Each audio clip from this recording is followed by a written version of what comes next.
Funny लतीफे 76। लड़के वाले, बेटी शर्माओ मत, कुछ पूछना है तो पूछ लो।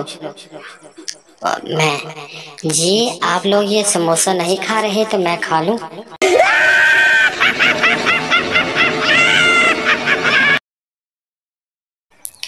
एक आदमी सिक्योरिटी गार्ड के इंटरव्यू के लिए बैंक गया। बैंक के मैनेजर ने पूछा, क्या तुम्हें इंग्लिश आती है? सिक्योरिटी गार्ड बोला, क्या डाकू इंग्लैंड से आएंगे?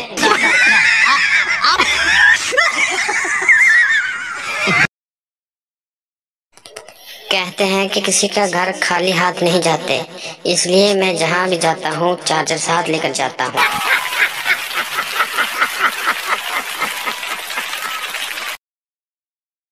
लोगों के ऊपर से ट्रक गुजर जाए तो वो मर जाते हैं। आज मेरे ऊपर से जहाज गुजर गया, मुझे तो कुछ भी नहीं हुआ।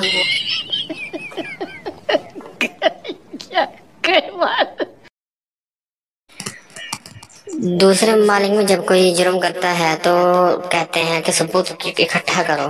पाकिस्तान में ये हंस रहा है, इसी ने किया होगा।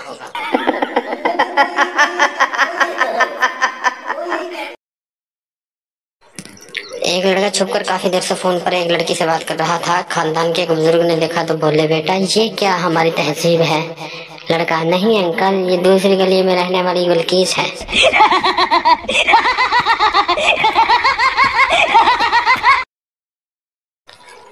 बहुत पढ़े लिखे हो तो बताओ, इतने और कितने कितने होते हैं?